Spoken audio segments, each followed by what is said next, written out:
साथी के सिर पर भी एक जैसी बड़ी कानें उगाती हैं। अभी तक समझ नहीं आ। लड़के ने सिर्फ एक वाक्य कहा और अचानक उसकी नाक अजीब तरीके से लंबी हो गई और तुरंत ही एक लंबी सुनहरी झड़ी बन गई। लड़के ने डर के मारे वादा किया कि वह अब फिर कभी ऐसा नहीं कहेगा। फिर लड़की ने खिड़की खोली और कठफोड़वा को बुलाया, जो उड़कर उसकी नाक पर आ बैठा। नाक पर जैसे चूजा दाना खाता है वैसे ही उसकी मदद करता रहा। अच्छी बात यह है कि संरक्षित व्यक्ति के पास बड़ी किस्मत है। असल में कुछ समय पहले लड़का एक चलता फिरता पेड़ का ठूंठ था। एक निसंतान बढ़ई ने उसे खोजा और रातों रात लकड़ी के ठूंठ को इंसानी आकार के पुतले में तराशा। जब उसने अपनी कृति को छुआ तो उसने अनजाने में पाया कि पुतले में मानव का दिल धड़क रहा था। नजदीक से सुनते ही वाकई धक-धक की आवाज से सभी डर गए। बढ़ई ने जल्दी से कठपुतली की आंखें तराशी, साथ ही हाथ और पैर भी बना दिए और एक बच्चे जैसी इंसानी आकार की कठपुतली तैयार हो गई। बढ़ई ने कठपुतली से कहा, अगर तुम मुझे एक बार पापा कह सको तो कितना अच्छा होगा। लेकिन कठपुतली ने सच में पापा कह दिया। इससे बढ़ई डर गया और कठपुतली ने फिर से कहा।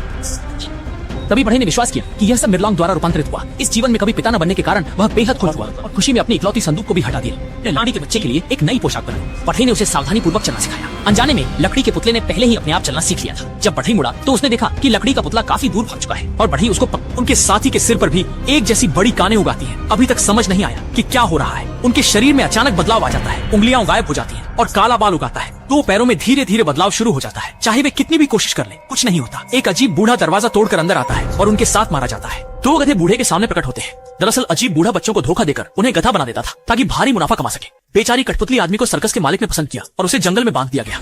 चलने से पहले उसने अपने गधे बने अच्छे दोस्त से आखिरी विदाई ली। एक अग्नि वलय के जलने के साथ कठपुतली ने अपने सर्कस करियर की शुरुआत की। पेशेवर प्रशिक्षण की कमी के कारण वह एक गधे की तरह जमीन पर गिरकर घायल हो गया और प्रदर्शन में हिस्सा नहीं ले सका। यह बेवकूफ गधा जीवित रहने का मूल्य खो चुका था और मालिक ने एक बड़ा पत्थर पानी में फेंक दिया। बेचारी गधा पत्थर के साथ ही डूब गई। जल्द ही गधा पानी में बेकार की जद्दोजहद करना बंद कर दिया। सौभाग्य से संरक्षित गधे की किस्मत अच्छी रही। एक समूह छोटी मछलियों ने आकर गधे को घेर लिया। 2 घंटे और 30 मिनट बाद लकड़ी का पुतला अपनी मूल आकृति में लौट आया और आश्चर्यजनक रूप से पानी की सतह पर तैरने लगा। लोगों की अविश्वास भरी नजरों में धीरे धीरे समुद्र की गहराइयों की ओर तैरने लगा। तभी जब उसे लगा कि वह सुरक्षित है, एक विशाल मछली भयावह गहरे मुंह के साथ सामने आई। विशाल मुंह